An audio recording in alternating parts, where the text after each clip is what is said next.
Pupilas em Brasas, desde 2011, no caminho do bem.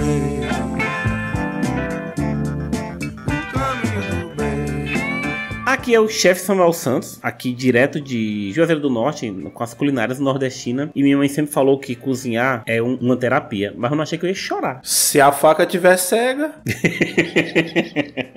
Aqui é o chefe Adriano Toledo e o melhor urso da cultura pop, todo mundo sabe que é o urso do Pica-Pau. E é dele que iremos falar hoje. Nesse podcast especial sobre Urso do Pica-Pau. Que é o chefe Felipe Rocha. E eu odeio o Rich por ele me fazer me emocionar com o Taylor Swift. Ah, cara. Eu preciso confessar que eu olhava o Rich e eu lembrava de tu, cara. Juro por Deus, Clécia tá de prova. Pô, se eu tiver um desenvolvimento de personagem como ele teve na segunda temporada, tô feliz na vida. Acho que é o maior desenvolvimento de personagem já visto na história da cultura pop, meu. Isso aí é só, tipo, sei lá, Julia Roberts numa Linda Mulher. Nesse nível aí, cara. Porque o cara saiu de um bronco brutão pra um metre fantástico em um episódio. Olá, seres dessa e de outras galáxias, aqui é o chefe Edson Amaru. E pra esse momento eu queria agradecer primeiramente a minha mãe e aos meus amigos que confiaram a mim essa árdua tarefa. E depois agradecer a Samuel que acreditou. Olha o que Deus faz na vida da gente. Porque você gravava o P2 e é promovido pra gravar um Pupilas. É uma emoção muito grande, muito grande. Mas é o primeiro? É o primeiro, fui promovido a sous-chefe. É o primeiro Pupilas em Brasas do Edson? É verdade. Poxa. Olha só, cara. Ah, cara, que bonito. Passa no RH. Maravilhoso. Então, como todo novato na cozinha, então se puder ir lá no almoxerifado pegar o ovo em pó pra nós. Sim, chefe. Agradece. Sim, chefe.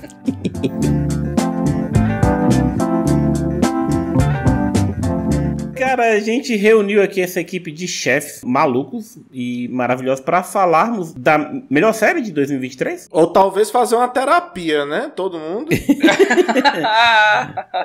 Se você ainda não percebeu, nós vamos falar sobre a melhor série 2022-2023, O Urso, né? No mínimo é o mais surpreendente, né? Porque ela chegando sem nenhum anúncio, sem nenhum aviso, sem nada. Simplesmente chegou, ó, série nova, tem todo mundo falando bem. Vamos ver qual é que é. Preciso falar que 2022 não teve nenhuma outra produção audiovisual melhor que o Urso. E olha que a gente teve Martin Scorsese esse ano, hein? É verdade. 2023. Tenho que concordar. Caraca. Mas antes que a gente entre nessa cozinha, eu vou pedir pra ele, que eu tirei ele da geladeira da cozinha? Não sei. Felipe Rocha, traga a sinopse aí, cara. Me tirou da geladeira, já estamos então trabalhando com spoilers da segunda temporada. Cara, a premissa do Urso, eu gosto dessas produções, filmes ou séries que tem premissa simples, porque a chance de explorar muita coisa nela é muito grande. Então o Urso simplesmente a gente vai acompanhar primeiramente a história do chefe Carmen. Como é que é o sobrenome? Benzato. Carmen, que engraçado, né? Um homem chamado Carmen, né? Esses italianos são muito engraçados. Mas então, ele volta pra Chicago, depois de passar pelos melhores restaurantes do mundo, trabalhar como chefe no melhor restaurante do mundo, né, em Nova York. Ele volta pra Chicago, sua cidade natal, pra assumir a lanchonete, que é do irmão dele, que na verdade se suicidou e deixou pra ele algo que ele queria trabalhar junto com o irmão dele já desde o início. E aí começam os conflitos familiares, né, onde a família queria o melhor pro Carmen, só que ele queria manter o negócio em família. Então ele tem a chance de reerguer esse restaurante, é uma lanchonete, né? Vamos falar bem a verdade. É tipo uma hamburgueria, né? Seria? Que inclusive existe, é completamente baseada em uma lanchonete, né? Um restaurante existente de Chicago chamado The Original Beef, né? É o mesmo nome, né? The Original Beef of Chicagoland. Isso, acho que na série eles mudaram ligeiramente pra ficar só The Beef, alguma coisa assim. Isso, é porque acho que senão tem um negócio chamado processo, que, nossa... Embora, cara, eu acho que o restaurante original capitalizou absurdamente em cima disso. Eu até comentei isso no episódio do Coffee X que eu gravei com o Felipe Xavier lá sobre a segunda temporada, que eu tenho um colega que mora em Chicago e ele falou que, tipo, é lotado o tempo todo lá, esse lugar, cara. Tipo, a galera vai porque é barato e é bom a comida, tipo, é gostoso o que eles fazem lá. Realmente, você vendo a série, mano, não sei vocês, mas dá uma vontade do caramba de comer aqueles lanchão, tipo... Nossa. Porque é tipo uns lanches com aquele estilo de podrão, tá ligado? Pão, carne desfiada, tem os sanduíches de mortadela que vende lá, cara. Tipo, o americano chama de bologna, né? Eu acho que só cara, o Edson vai pegar essa referência, mas é como se fosse um sanduíche do Pio 12. Exatamente. Só que menos doença. É tipo como se alguém fosse lá no Baleia e dissesse assim, caraca, vamos fazer uma série do Baleia. Obrigado pela referência que só as pessoas de Juazeiro do Norte vão entender.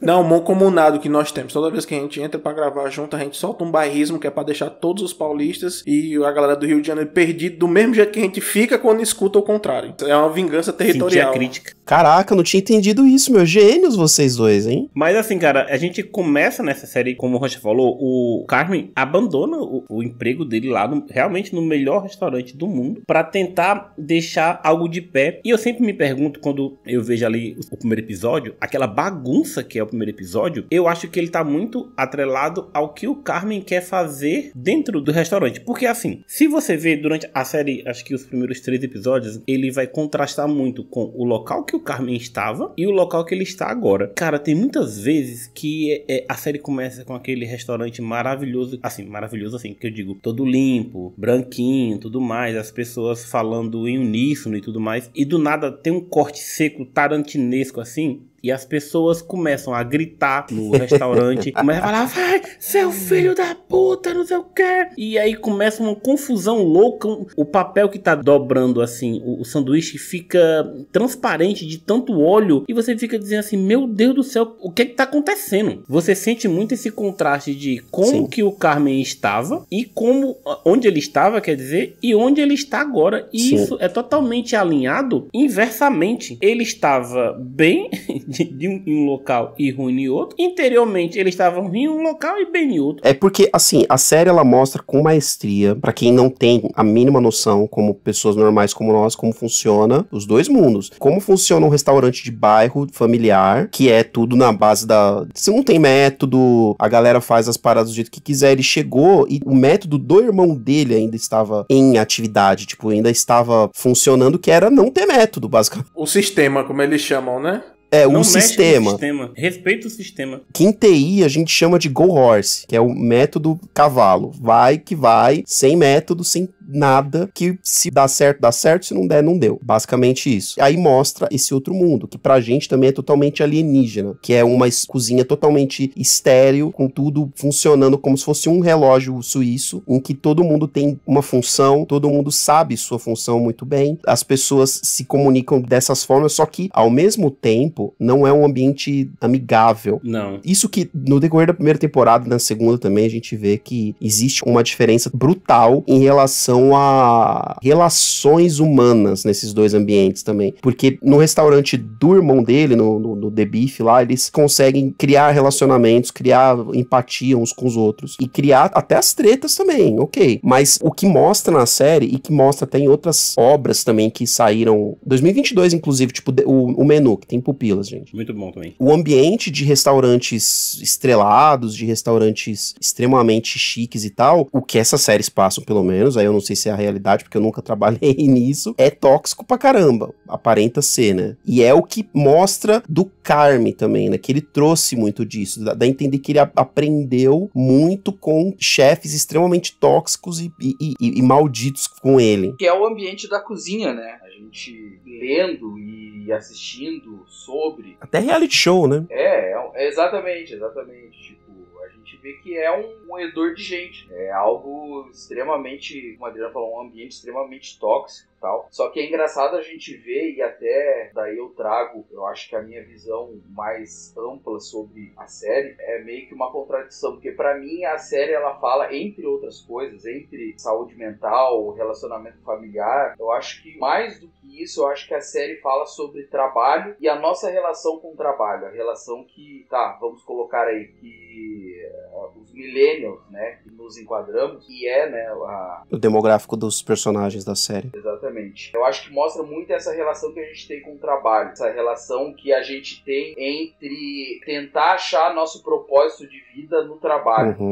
né? E quanto isso é contraditório, sendo que trabalho é trabalho. O trabalho ele serve para te criar condições, pelo menos é o que eu acredito. O trabalho ele serve para te dar condições para você fazer as coisas que você gosta. Só que muita gente busca no trabalho encontrar esse propósito. Eu quero trabalhar com o que eu gosto para eu ser feliz na minha vida. Trabalhe com o que você gosta e não trabalhará um dia na vida. Exatamente, sabe? Em busca disso. Então eu acho que a série ela fala muito sobre isso. Essa relação que as pessoas têm com o trabalho e muitas vezes a valorização que elas dão do trabalho em detrimento de outras coisas, né? Eu acho que o Carme ele é totalmente isso. Chega no falar o momento exato, mas ele chega a falar isso no final da segunda temporada, que ele não precisa de nada na vida dele, contanto que no trabalho ele consiga fazer o melhor que ele pode, né? Então ele fala que ele não precisa de relacionamentos, ele não precisa de família, não precisa de amigos, contanto que ele tenha o trabalho dele, né? Só que a gente vê que ele tem o trabalho dele, ele alcançou o topo do trabalho dele, só que ele não é feliz. Aquilo que ele desejava e que ele acha que ele alcançou, ele nunca vai alcançar. Porque é realmente isso o que o trabalho não vai te dar. O trabalho ele não vai te dar essa satisfação da vida. E o que choca, assim, diretamente, eu acho, com a questão de que ele meio que volta pro restaurante do irmão dele pra tentar achar uma solução pra algumas coisas. Mas, no fundo, o que eu acho que o Carmen quer é se encontrar. Exatamente, porque assumir o restaurante, no caso, junto com o irmão dele, era o sonho dele, era o sonho da vida dele. O sonho dele não era, por exemplo, como o sonho da... como é que é? Sidney. Da Sidney, exatamente, que é trabalhar num restaurante, tenha estrelas Michelin e etc, etc. Não, o sonho do Carme sempre foi, isso fica bem claro na segunda temporada, o sonho dele era trabalhar com o irmão dele fazendo a comida que eles cresceram comendo. O Carmen, ele fala, eu não preciso de nada, eu só preciso do trabalho, porque isso vai fazer com que eu me realize e tudo mais. Mas o que eu acho é que, às vezes, o voltar para que ele pudesse se tratar, ele acaba tentando tratar e ajudar os outros. O que, assim, vai de conflito com o que ele acredita. Que ele acredita que o trabalho precisa suprir tudo dele. Mas ele também acha que ele estando lá, ele vai ajudar os outros. Sim, é que essa parte de ele ajudar os outros, eu até traço um paralelo com outra série que eu amo. Lamento cada segundo da notícia de que não vai ter mais temporadas, que é Ted Lasso. Vocês sabem que eu amo Ted Lasso. Cara, em certos momentos, essa série, ela me lembra um pouco, principalmente a segunda temporada, ela tava indo por um caminho bem Ted Lasso, até que no final, obviamente, tipo, foi tudo pra um caminho totalmente diferente, mas desde a primeira, você vê o Carmen funcionando como se fosse um Ted Lasso pra aquelas pessoas. Porque se ele não tivesse voltado, a vida deles não teria mudado em absolutamente nada. Eles teriam continuado a ser as mesmas pessoas. Ele foi um catalisador de mudança na vida de todo mundo que já trabalhava no restaurante e na Sidney, que só chegou lá porque o Carmen voltou. Porque ela queria trabalhar com ele. É verdade. Era o sonho dela. Indo além do que tá falando, Adriano, eu acho que não só a vida das pessoas, elas, né, se ele não tivesse voltado, elas estagnariam, como eu acho que elas entrariam até em decadência, porque vão trazer até a realidade da série, no sentido de que muitas vezes eles estão falando sobre crise, né? Então, tipo, restaurantes em volta fechando. A gente tá falando de uma equipe ali do The Beef que ela é composta em sua grande maioria de entre aspas, minorias, né? Então são pessoas negras, são pessoas latinas. Alguns deles são mais velhos, né? É isso, a idade fora do mercado de trabalho, né? The Beef fechando, pra onde queriam essas pessoas, sabe? Ia fechar. Exatamente. Se deixasse o Carmen não tivesse voltado, ia fechar. É fato. Então, quando o Carmen ele vê aquela realidade, ele entende de certa forma, lógico, porque daí já entra a questão de traços de personalidade. Ele já acha que a vida das pessoas depende do sucesso dele em fazer a coisa funcionar. Sendo que a gente vai entendendo no decorrer da série que as coisas só vão funcionar quando as pessoas entenderem que elas precisam trabalhar junto. Sim. O sucesso vai depender do esforço de cada um. São só ajustes, não uma reforma. São ajustes, uma reforma. Massa, eu gosto muito dessa analogia que vocês fazem em relação ao Carmen, né? Porque na segunda temporada que a gente entende que toda a trajetória, entre aspas, de sucesso que ele trilhou dentro do ramo da cozinha não era um desejo interno dele. Era justamente por uma condição de um relacionamento muito mal resolvido com o irmão. Engraçado que até o Samuel me avisou, cara, tu não estiver bem emocionalmente, tenha cuidado, que tem alguns gatilhos e tudo, que ele me ressaltou isso em relação à perda que eu tive da minha mãe, e essa perda que ela é muito abrupta, que ela não é avisada, ela é arrancada de você, é muito cedo, ela deixa um vazio e um espaço muito vago sobre, poxa, mas eu não falei isso, nós não fizemos isso, a gente não foi em tal lugar, então existe um vazio gigantesco, e o que eu percebi muito é que essa gana do Cartman em salvar o The Beef representa muito em manter o elo que ele tinha com o irmão dele. É a fonte do elo que, se eu deixar que isso aqui acabe, eu vou perder toda a conexão que eu tenho com meu irmão. E porque justamente que ele tinha uma série de coisas que eles não tinham resolvido entre eles, né? Conflitos, ideias, sentimentos, porque a série trata muito sobre isso, sobre falar o que você sente. Se você não fala, nada é resolvido, eles vão trabalhando isso com todos os personagens. E dessa visão de salvar as pessoas que estão ao redor do The Beef, que estão ali trabalhando junto com eles, também representam microlaços que ele tem com essas pessoas que tinham com o irmão dele, que é a mesma coisa. Se eu perder essas pessoas, eu também vou perder esse elo de conexão que elas tiveram com ele e eu não vou estar conectado com ninguém. Então eu vou me perder. Então ele insiste muito, ele se joga muito, ele se esforça muito, mas ele é uma pessoa que se auto-sabota constantemente. O tempo todo. O tempo todo ele fica se sabotando. E ele meio que chega como esse salvador, né? Pra que pudesse agregar tudo isso e trazer as pessoas de volta e salvar tudo aquilo. Tem, acho que é no episódio 3 ou 4, toca uma música, All My Heart. Parece que a galera fez a música pra série. Ela fala assim, os garotos têm uma nova ideia sobre fé. Juntam os pedaços, se empolgam. Voltei para casa para a cidade meio apagada. Voltei para casa para encarar o que nós encaramos. Este lugar precisa de mim. Aqui para começar. Este lugar é a batida do meu coração. Quando eu li isso, assim, eu disse assim, isso é o Cartman falando pra todas essas pessoas. É ele dizendo assim que eu preciso resolver isso, mas como é que uma pessoa destruída consegue construir alguma coisa? Tem a música do Djavan que ele fala, sabe lá o que é não ter e ter que ter pra dar. O Cartman, ele, da forma meio destruidora dele, ele tenta ajudar as pessoas, mas às vezes ele não percebe que se ele não se ajudar primeiro, as coisas só vão piorar e se esticar cada vez mais. Ele não vai conseguir se conectar bem com as pessoas, ele não vai conseguir passar o que ele quer passar e ele vai perder uma coisa. Tu tava falando, Edson, e eu tava lembrando assim de conexões familiares. Cara, o Cartman, nessa ideia de tentar conectar da forma dele, ele acaba se desconectando da irmã que tá viva. A irmã ficou. Por que ele não se conecta também com a irmã? A forma que o Cartman precisa ajudar as pessoas seria talvez um caminho muito mais fácil se ele entendesse que ele precisa se ajudar primeiro, porque ele realmente se auto-sabota o tempo todo. Todo mundo ali naquela série precisa de terapia. Todo mundo. Inclusive quem mais precisa é o Cartman. Na verdade, todo mundo da família dele precisa muito, né? Porque vídeo o episódio da família, o flashback, né? Você tá louco, cara. Aquilo tão ali... louco que eles trouxeram o Better Call Saul pra cima. Mano, o episódio termina com a mulher entrando com o carro na sala de casa, velho. É tipo um negócio que não daria nem pra você imaginar que aquilo ia acontecer. Ouvi o episódio do podcast do Cinemação sobre o urso e eles levantaram uma questão muito boa, assim, ó, que, lógico, falando de urso, eles trouxeram o ursinho Puff pra história e com isso eles também criaram uma teoria de que, assim como o ursinho Puff, cada personagem representa uma doença mental, digamos, uma doença psicológica. Isso aí foi uma trend, na verdade, um tempo atrás aí de que... Isso.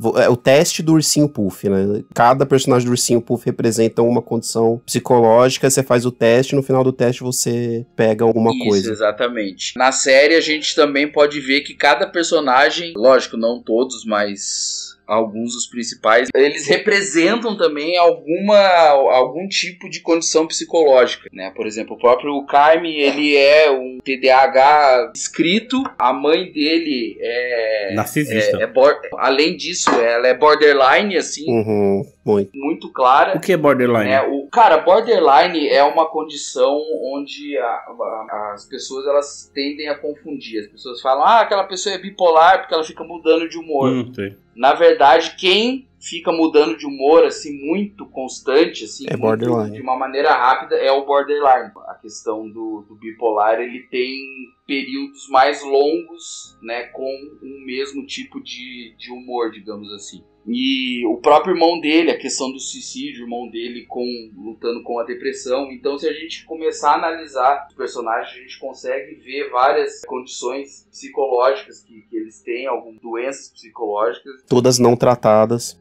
Exatamente, isso é muito importante trazer também, né? E o problema que isso pode trazer. O Samuel falou sobre a música do R.E.M. Precisamos louvar a pessoa responsável pela trilha sonora de The Bear. Nossa, verdade. E ela veio pra Terra pra fazer a trilha sonora dessa série. A missão, né? A missão de vida dela, porque assim, ó, é inacreditável. Eu fiquei muito pegado na série, eu vi recente, né? E eu ficava criando embrólios dentro da minha cabeça, né? A primeira coisa que é muito perceptível é o amor à cidade de Chicago, né? Eu nunca vi tanta arquitetura de Chicago, tanta coisa, como talvez em jogos de mundo aberto que a gente tem aí e tal. É muito foda porque a gente tem o tempo todo The Beef como um prédio, uma instituição que tá ali abrigando pessoas, dando sustento para as pessoas. E eu fiquei muito pegado, principalmente no final e na transição para a segunda temporada, sobre como o The Beef ele representa não só o interior e dos personagens, talvez a forma mental, né, de cada um, como é que eles estão por dentro, como a nós mesmos, né? Porque nós temos que funcionar para as outras pessoas, não só para nós mesmos o tempo todo. Só que internamente, tanto os personagens quanto nós estamos o tempo todo bagunçados, sujos. E até na transição, aonde eles vão fazer a reforma do The Beef, que não tem condição, que tudo aquilo que tá, entre aspas, ruim, que poderia ser até a nossa casca, tá ali ruim, tá mal cuidado, vai fazer um skincare e tal, mas por dentro tá muito pior. Tem que derrubar a parede, tem que tirar mofo, a questão do tratamento do gás lá, que eles são reprovados o tempo todo de prevenção a incêndio e tal. O The Beef ele representa muito essa forma como a gente não se cuida, a gente não se trata da forma como Samuel falou, para que a gente possa cuidar de uma pessoa, para que a gente possa servir a outra pessoa, para que a gente possa se dispor a fazer isso. A gente tem que passar por um tratamento interno, até para que a gente não contamine a outra pessoa, até sem perceber, né? A gente tá falando diretamente de comida dentro da série, mas tem muito isso. A gente não tá bem, às vezes a gente vai dar um conselho, vai dar uma orientação pra pessoa e a gente contamina essa pessoa com um achismo que a gente tem, um preconceito que a gente tem. Então a gente tem que ter muito esse cuidado para tratar do que é que a gente tá sentindo, do que é que a gente tá vivendo e não fazer como é que eu posso dizer, essa expansão externa, né, que eu tô muito bem e tal, não sei o que, mas internamente não tá. Que até tem esse gatilho que tá tudo se encaminhando pra fazer toda a reforma, pra deixar tudo, só que tem um corte muito rápido, dá uma acelerada muito forte na reforma, que dá a entender, principalmente pela visão do personagem Carmen, né, porque, enfim, ele se auto-sabota, ele se constrói e depois ele se derruba do mesmo jeito, é que a tal reforma não aconteceu. Tudo que estava podre foi tampado, foi escondido, varrido para debaixo do tapete, para poder seguir. E a gente faz muito isso, cara. Eu não tinha pego essa não, Edson. Foi muito boa, cara. Não tinha também não, cara. Genial. Porque, na real, não foi feita uma reforma, só se jogou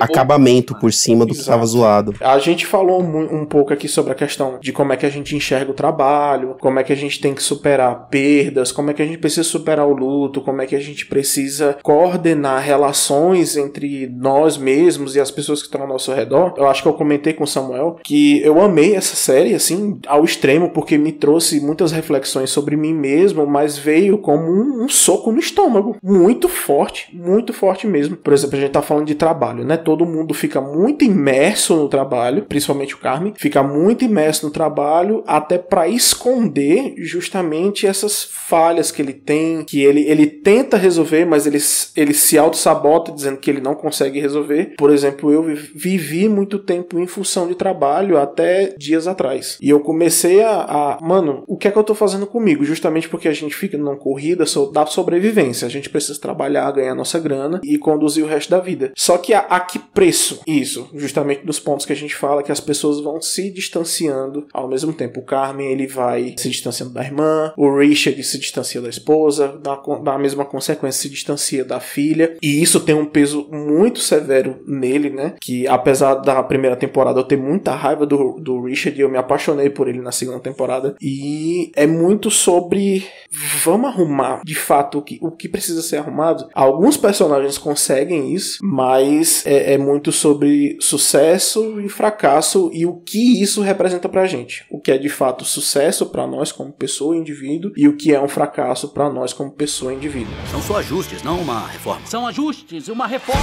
A segunda temporada, ela é muito sobre crescimento pessoal de alguns personagens. Usando o Reach como exemplo mesmo, o Reach passa a temporada primeira inteira, assim, sendo uma pessoa extremamente escrota, querendo fazer as coisas do jeito dele, etc, dando tiro pro alto, fazendo coisa que não tem nada a ver com o que era o propósito ali. Na segunda, o propósito deles, assim, pra quem não viu a série, né, a primeira temporada inteira é eles tentando fazer o restaurante funcionar do jeito que ele é originalmente. No final da primeira temporada, eles descobrem que o irmão do Carme, o Mike, nosso querido justiceiro, ele pegou um empréstimo com o tio agiota deles, que eu não sei, cara, não dá pra entender o que o tio deles é. Eu acho que ele é mafioso. Se ele é agiota, se ele é mafioso. Ele é do jogo do bicho. Se ele é criminoso, ou se ele simplesmente só é muito rico. Ele pega muito dinheiro com esse cara e no final da primeira temporada você descobre que ele não fez absolutamente nada com esse dinheiro. Ele escondeu esse dinheiro e meio que deixou pro Carme poder fazer o restaurante que ele quisesse. E a segunda temporada toda é eles tentando desfazer o restaurante original e remodelar ele de acordo com o que o Carme acha que poderia virar um restaurante chique, mas que servisse as comidas que eles comeram desde pequenos. Então seria um negócio que poderia vir a ter até uma estrela Michelin, só que servindo comidas tradicionais da infância deles, etc. O que é o do original beef mesmo, tá? Essa segunda temporada toda é essa corrida contra o relógio para eles abrirem esse restaurante. Para que isso acontecesse, a maioria das pessoas que já trabalhavam ali teriam que ter algum tipo de crescimento. O do Rich é muito absurdo, porque o Carme põe ele para fazer um estágio no restaurante chique da Olivia Colman, e cara, de princípio é muito interessante o crescimento do Rich, porque a princípio ele não aceita. Dando uma lição nele, né? Na verdade ele acha que ele tá diminuindo, ele acha que ele tá falando, ó, você é um bosta, você precisa aprender o que precisa para poder continuar trabalhando aqui, senão você não vai ter espaço. A partir do momento que ele entende que aquilo é necessário, que aquilo é pro crescimento dele, ele é o cara de todo mundo ali que tem o maior crescimento. Ele e a cozinheira, a latina, que eu esqueci o nome. Tina. A ela é dado, também é outro arco legal, é muito, muito reflexível, porque a ela e ao outro cara também, que eu também esqueci o nome, é dada a oportunidade de fazerem um curso. É o Abraham. Abraham, boa. Eles vão fazer um curso de culinária. A Tina, ela brilha os olhos dela na hora ali. E ela vai com tudo pra poder fazer o curso, adora tudo, faz tudo com afinco, com uma dedicação muito grande. O Abraham, ele não consegue. Essa é a parte que a série faz a crítica geracional, né? Que é um negócio que o Abraham não conseguiu se adaptar. Ele, tipo, já passou da época dele aprender alguma coisa nova na cabeça dele, óbvio. E ele não consegue. Simplesmente ele não consegue, ele trava. E a Tina não, e eles têm basicamente a mesma idade. Não só eles, né? E também tem o cara do doce, né? O Marcos. O Marcos, do confeiteiro. Todos eles foi dado uma oportunidade de crescimento. A todos eles.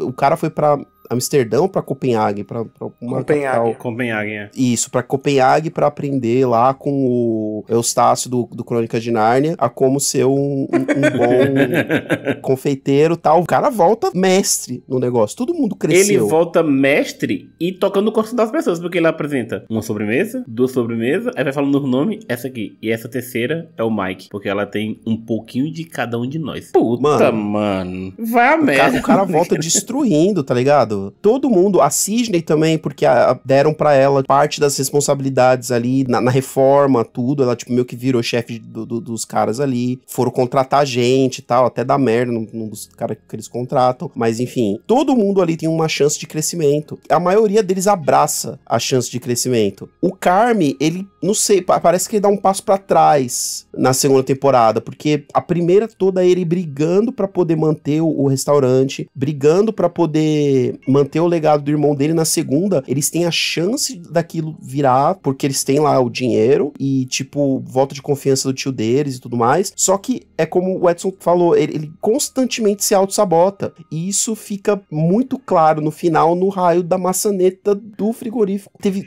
200 chances de resolver aquilo. E ele não resolveu. E aquilo voltou pra detonar com ele. A culpa daquilo foi dele. E ele, no final, dá a merda toda. E ele também não consegue admitir que a merda é da culpa dele, inclusive. Fico triste com o final. Porque o final da segunda temporada, ele é muito triste das coisas terem dado errado, sabe?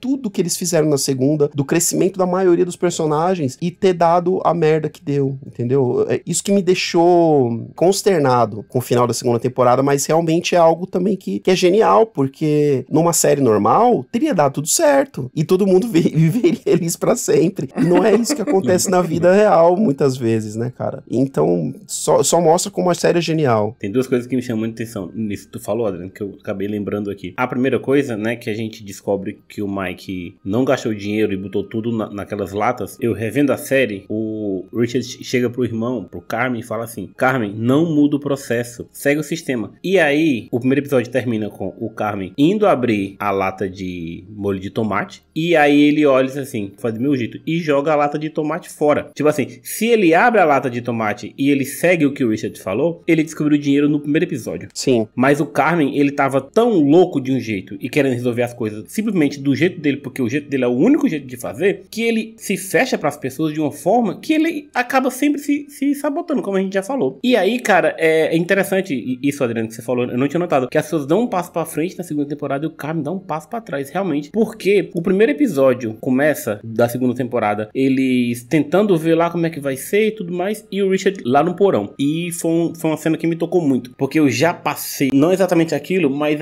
aquela indagação do Richard. Ele disse que tá lendo um livro, não sei se vocês lembram que ele desce lá pro porão, né, o Carmen desce pro porão, e ele começa a conversar com o Richard, e o Richard fala assim: eu tô lendo um livro da vida de 6 amigos, e 5 dos amigos, todos tinham objetivos, somente um não tinha objetivo, então ele cresceu admirando os amigos, tanto que chegou um tempo em que todos os amigos evoluíram, e ele não evoluiu, e todos os amigos se esqueceram dele. Aí ele olha pro Carmen e fala assim, e aí eu não aguentei, eu chorei muito. Ele disse: Carmen, eu não sei qual é o objetivo da minha vida, não sei qual é o propósito da minha vida, e o que mais me deixa triste é que vai chegar o dia em que todos vocês vão se esquecer de mim e vão seguir em frente. Um soco no estômago. Ele tá pedindo socorro, macho, porque ele vê que aquele negócio ali não tá dando certo, ele vê que aquilo só prejudica a ele mesmo, a ponto dele ter se separado, dele ter se distanciado da filha, dele não ter dado atenção a nada, dele viver em meio a um tormento, assim, cara, e aí chega o episódio 7, que ele vai fazer aquele treinamento e ele se transforma, cara, porque mais uma vez ele achava que as coisas não iam dar certo, porque ele também tinha esse negócio de, cara, vai ser uma merda, isso não vai dar certo. E aí quando ele entende, quando aquela conversa com o cara, que ele fala assim: hospitalidade é cuidar das pessoas, e você só acha hospitalidade em restaurantes e em hospitais. Cuidar das pessoas é o que nós temos que fazer. E quando o Richard entende que o propósito dele é cuidar, é servir, é aí que tem a transformação ao ponto dele se emocionar com Taylor Swift, cara. Exatamente. Sabe? É como se ele olhasse e dissesse assim: meu Deus, que mundo é esse que eu estava trancado? Eu estava trancado dentro de uma coisa que não ia me levar a lugar nenhum, e eu descobri o propósito da minha vida. Ele fecha o ciclo dele ali do primeiro ao sétimo episódio bem direitinho, porque ele descobre qual é o propósito da vida dele. Ficar observando todo mundo brilhar, e ele sem nem saber o que ele fazia. Ele agora podia ter o próprio brilho. Se isso não é arco de personagem, né? Que é melhor propósito de vida do que você descobrir que é servir as pessoas, né? É fazer as pessoas se sentirem bem, é fazer as pessoas se sentirem acolhidas. E é incrível, realmente. Todo esse arco do Rich é maravilhoso, tá louco? Eu me identifiquei em vários momentos com ele, mais do que eu gostaria. Exatamente essa questão de você não encontrar um propósito no teu trabalho, propósito para tua vida, ter esse medo de que talvez você seja inútil e talvez chega um momento de que ninguém mais vai precisar de você, né? Esse é um medo, né, que além de... Medo real, né, cara? Exatamente, é muito além do que simplesmente, o que será que eu quero fazer da minha vida, o que será que eu quero trabalhar? Envolve exatamente esse medo, um medo real de simplesmente ser esquecido, ser passado para trás e pensar que as pessoas que você gosta não vão mais lembrar de você, não vão mais precisar de você. Esse arco todo dele é incrível, assim, incrível. Quero muito ver. Até no caso, é a pessoa que a gente imaginava que talvez não ia ter um concerto, digamos assim,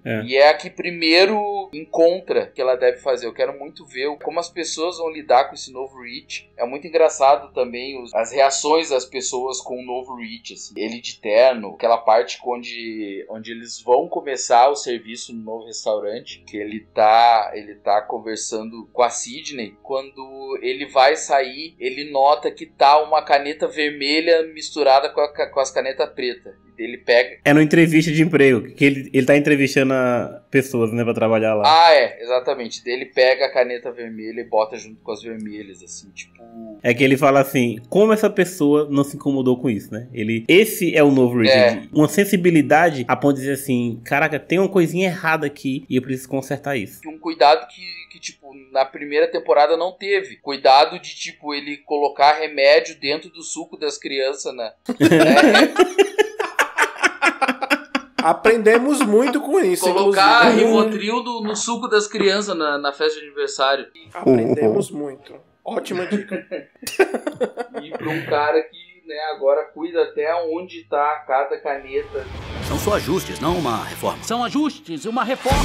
Quando a gente vai se encaminhando ali pro final da segunda temporada, como que as coisas começam a realmente ter o seu valor verdadeiro. A gente não falou aqui muito de um personagem que também é bem relevante na segunda, que é a Sugar, né, que é a irmã do Carmen, que chega pra organizar aquela bagunça, né, de tentar dar uma ordem pra tudo aquilo. Ela consegue se reconectar com muita coisa ali, né, ela consegue se reconectar melhor com o marido, se bem que ela tinha um relacionamento bom com o marido, mas ela consegue estar mais perto do Carmen, e ela consegue fazer a Sidney enxergar a melhor coisa da vida dela. A Sidney passa horas e horas tentando fazer um cardápio mirabolante, errando em várias coisas, e a Sidney do nada percebe naquela conversa com o Carmen que a simplicidade, cara, da vida dela é fazer um omelete. É maravilhoso porque a direção se importa em pegar todos os processos do omelete, ela fazendo lá tudo direitinho, decorando, fazendo um negocinho assim. E aí a Natalie, né, fala pra ela que é a melhor coisa que ela já comeu na vida. E ela, cara, isso é só um omelete. É isso, cara, a gente não precisa de tanta coisa, essas coisas mirabolantes pra entender o que realmente é bom na vida, sabe? Às vezes fazer o simples bem feito pra uma outra pessoa, cara, pode tornar a vida dessa pessoa... Pode transformar o dia de uma pessoa, a vida de uma pessoa. Totalmente, totalmente. Pega principalmente com essas duas personagens, porque a Sugar, a mamãe, né, no português do dublado. No meu dublado ficou Sugar, eles falavam Sugar. Não, eu falo nos momentos de conflito que vai chamar ela pra intervir, aí vai chamar a mamãe. Ela só consegue melhorar porque ela encara o problema de frente. Porque na primeira temporada ela tá fugindo do The Beef o tempo todo. E ela quer resgatar o Carmen. É porque ela sabe que o The Beef acabou com o irmão, né? Quer dizer, pelo menos ela acha, né? Sai daí, não fica aí, vai fazer outra coisa e tal, não sei o que. Só que o The Beef é a entidade, né, que vai tratar as pessoas. É quase uma terceira dimensão onde eles podem ter os conflitos dele e tentar se resolver. Mas ela encara o problema, ela entra juntamente na administração, ela compra a briga para poder manter aquilo e ela começa a avançar assim como outros personagens. E é muito engraçado esse ponto sobre a simplicidade em relação ao episódio da Sidney. Todo o arco e a trajetória dela, a procura de como é que eu vou conduzir esse negócio junto com o Carmen, o que é que eu preciso saber, a gente precisa contratar funcionários, eu preciso provar um monte de comida, eu preciso pensar num prato novo, eu preciso montar, abro aspas aqui para a direção de imagem que aborda perfeitamente de maneira gráfica de como conceber um prato. Pra quem não sabe, eu também sou chefe na vida real, sou formado em 6 temporadas de Masterchef, então...